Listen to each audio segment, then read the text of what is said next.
अहम खबर आपको बता दें सुकमा से, जहां सुरक्षा बलों को बड़ी कामयाबी मिली है। नक्सलियों की हथियार बनाने वाली फैक्ट्री को ध्वस्त कर दिया गया है।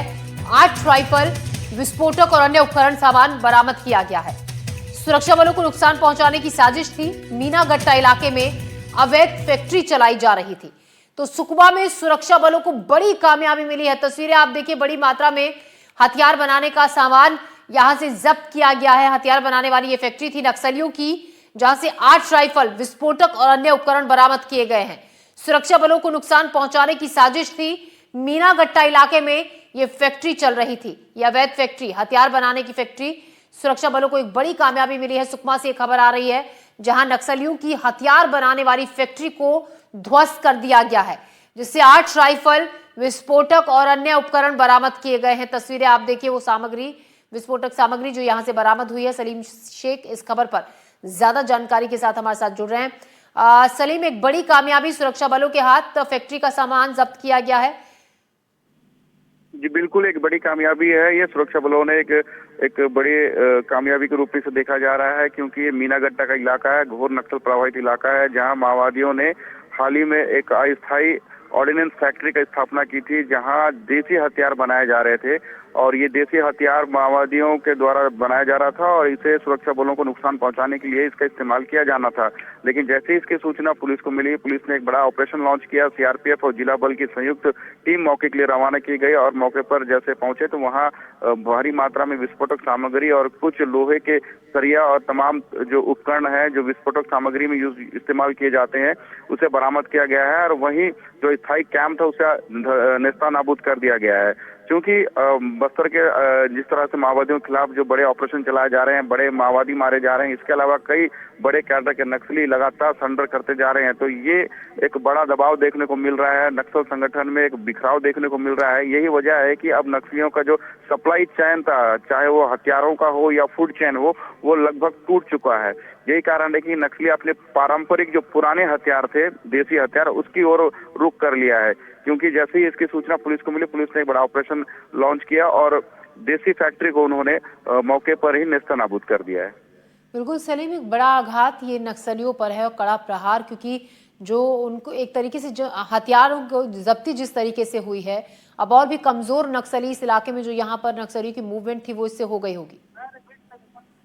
जी बिल्कुल, जो नक्सल संगठन है वो लगातार कमजोर होता जा रहा है। और ये जो मीनागट्टा का इलाका है, पूर्व में पीएलजीए का गढ़ माना जाता था, क्योंकि पूरे देश में पीएलजीए एकमात्र सुकमा और बीजापुर के सरहदी इलाकों में संचालित था। और यहाँ हथियारों की सप्लाई भी की जाती थी, क्योंकि ये तेलंगाना और महाराष्ट्र से लगा हुआ सीमावर्ती इलाका है। और जिस तरह से छत्तीसगढ़ के अलावा महाराष्ट्र, उड़ीसा, तेलंगाना और आंध्र प्रदेश में जो संयुक्त रूप से कोऑर्डिनेट करके जो ऑपरेशन चलाए जा रहे हैं, इसमें माओवादी संगठन को बड़ा झटका लगा है। और यही कारण है कि जो सप्लाई चेन थे, जो दिगर राज्यों से जो सप्लाई हथियार जो माओवादियों के लिए सप्लाई किए जाते रहे हैं, वो सप्लाई अब बंद हो गया है। यही इस वजह से ही माओवादी अब पुराने पारंपरिक हथियारों की तरफ मुड़ गए हैं और देसी हथियार बनाने की फिराक में। क्योंकि अमूमन देखा गया है कि जो देसी फैक्ट्रियां जो होती है माओवादियों की, वो घने जंगलों और पहाड़ों में होती हैं, जो छोटे से जगह में स्थापित किया जा सकता है। तो ये मीनागट्टा का इलाका है, यहाँ माओवादियों की पहले बहुत अच्छी मजबूत पकड़ हुआ करती थी, लेकिन अब ये कमजोर हो गया है। माओवादी किसी बड़ी घटना को अंजाम देकर अपने आप को फिर से स्थापित करना चाहते थे। जी शुक्रिया सलीम आपका जानकारी के लिए। तो मीनागट्टा इलाका जो कि माओवादियों का बहुत मजबूत गढ़ माना जाता था, यहाँ पर एक अवैध रूप से हथियारों की फैक्ट्री नक्सलियों की तरफ से चलाई जा रही थी। इस फैक्ट्री के बारे में जैसे ही जानकारी लगी, एक ऑपरेशन चलाया गया और इस फैक्ट्री को ध्वस्त कर दिया गया। काफी मात्रा में विस्फोटक इस फैक्ट्री से जब्त किया गया है।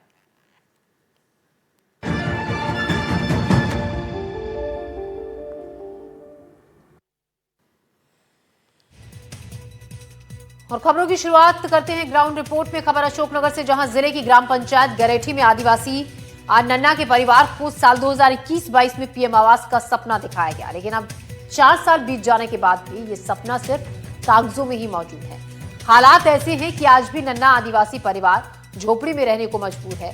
बताया यह जा रहा है कि पंचायत के कागजों में गृह प्रवेश कर फोटो तक अपलोड कर दी गई, लेकिन जमीन पर कोई मकान नहीं बना। परिवार का आरोप है कि उनके आवास का पैसा गायब कर दिया गया। अब सवाल यह है कि जिम्मेदार अधिकारी इस कागजी खेल और आदिवासी परिवारों की दुर्दशा पर कब ध्यान देंगे? परिवार अब अपने सवालों का जवाब मांग रहा है और प्रशासन से न्याय की उम्मीद कर रहा है, जिसकी जानकारी लेने के लिए हमारे संवाददाता मौके पर पहुंचे और परिवार से बातचीत की। देखिए रिपोर्ट। अशोकनगर जिले में यदि देखा जाए तो प्रधानमंत्री नरेंद्र मोदी का जो महती योजना है प्रधानमंत्री आवास योजना, उसमें कहीं ना कहीं ग्रामीण स्तर में एक बड़ी खामी नजर आ रही है और सिर्फ कागजी खाना पूर्ति नजर आ रही है। यह हम इसलिए कह रहे हैं कि इस वक्त हम मौजूद है अशोकनगर जिले की चंदेरी पंचायत जनपद पंचायत के अंतर्गत आने वाली ग्राम पंचायत गरेठी में, और गरेठी पहुंचकर जब हमने आदिवासी बस्ती का दौरा किया तो यहाँ पर हमें चौंकाने वाले मामले सामने आए हैं। यदि ये देखा जाए तो पहला मामला हम आपको बता रहे हैं कि इस वक्त हमें ये वो घर है जो एक झोपड़ी आपको नजर आ रही होगी नन्ना आदिवासी का। ये नन्ना आदिवासी को पीएम आवास स्वीकृत हुआ था, लेकिन पीएम आवास का कागजों में गृह प्रवेश करा दिया, किसी अन्य जगह की फोटो अपलोड भी करा दी गई। लेकिन यदि मौके पे देखा जाए तो नन्हे आदिवासी के यहाँ ये झोपड़ी नजर आ रही है। क्या है, आपको ये पीएम आवास मिला था, बन क्यों नहीं पाया? पैसा ले ला मंत्री ने तो नहीं बनी जे एक दाय से वो हटवा दई। कितने कितने पैसे दिए थे मंत्री को आप लोगों ने? अब नहीं है के दाय हूं, अब कह रहा है कि नहीं ना दाय हूं जे एक लाए हूं। अब हो तो कितने सालों से ये पूरा अधूरा पड़ा है आपका? अजय तो के साल 2-3 साल को पर हो। तो एक ये टूटी फूटी हल्की सी ईंटों की एक दीवार नजर आ रही है जो पीएम आवास के नाम पर एक अवशेष नजर आ रहा है। झोपड़ी डाली के तुमका देख नहीं रहा, ना लेट रंग है और ना का कहते हैं कोटी है, कछु नहीं है हम पर। तो किसी से कहा? 2 बच्चा है ना, 2 बच्चों में का कहते ना बच्चा है और 2 बंग है, ना बच्चा है ना हमें है, कछु नहीं है। किसी अधिकारी से कहा? कोई आता है? खूब कहते हैं कि हम का नहीं आ रही, आएगी वो वैसे रह जाता सुन के। एक बड़ा सवाल कि आखिर ग्रामीण क्षेत्र में सिर्फ और सिर्फ कागजी घोड़े आदिवासी क्षेत्रों में दौड़ाए जा रहे हैं। अब देखना होगा कि एनडीटीवी पर एक ग्राउंड रिपोर्ट दिखाए जाने के बाद जिम्मेदार अधिकारियों की नजर ऐसे अशोकनगर जिले में आदिवासी बाहुल बस्तियों में कब जाती है और कब बारीकी से इनका सर्वे कराकर उनको न केवल पीएम आवास का लाभ दिलाया जाता है बल्कि शासन की जो भी महती योजना है, साथ ही साथ जो मूलभूत आवश्यकता है इन आदिवासी परिवारों को, उनको कब लाभ दिलाया जाता है। फिलहाल यही कहा जाएगा कि अशोकनगर जिले में आदिवासी क्षेत्रों में पीएम आवास योजना और पीएम जनमन योजना दम तोड़ती नजर आ रही है। स्वदेश शर्मा, एनडीटीवी, अशोकनगर। और अब खबर है उमरिया जिले से, जहां कई गांव ऐसे हैं जहां नल जल योजना के तहत सालों पहले काम पूरा दिखा दिया गया, लेकिन जब जमीनी हालत देखी गई तो हकीकत कुछ और ही निकली। एक ऐसा ही मामला तखतपुर गांव से सामने आया, जहां पर योजना के तहत घर घर नल से पीने का पानी पहुंचाया जाना था, लेकिन ग्रामीणों को पानी नहीं मिल रहा। 4 साल पहले शुरू हुई ये योजना अब सिर्फ कागजों में ही सीमित रह गई है। ग्रामीण दूर दराज से पानी लाकर अपना गुजारा कर रहे हैं। गांव में नल जल योजना का जायजा लेने के लिए हमारे संवाददाता मौके पर पहुंचे और कुछ गांव वालों से बातचीत की। देखिए एक रिपोर्ट। तखतपुर गांव में नल जल योजना का लाभ इन ग्रामीण जनों को नहीं मिल रहा है। ग्रामीण जन काफी परेशान है, कहीं कुआं कहीं दूसरे के बोर से घर में पानी लाके अपना गुजारा कर रहे हैं। हम तखतपुर गांव के कुछ ग्रामीणों से बात करेंगे, उनसे हम समझते हैं कि ये पानी कहाँ से लाते हैं, कितनी दिक्कतें इन्हें जाती है। बताइए, नल जल योजना के तहत जो नल लगा है आप लोग के गांव में घर के सामने, पानी मिल रहा है कि नहीं? साहब नहीं मिल रहा है। जो नल लगी है सरकारी, वो नल का पानी नहीं मिल रहा है। तो कुआं बबली से पानी ले रहे हैं। जो पानी और नल लगी तो पानी नहीं मिल सका साहब। शुरू में जब चालू हुआ तो मिला था? मिला है, 1-2 हफ्ता मिला है साहब। और कब से बंद है ये?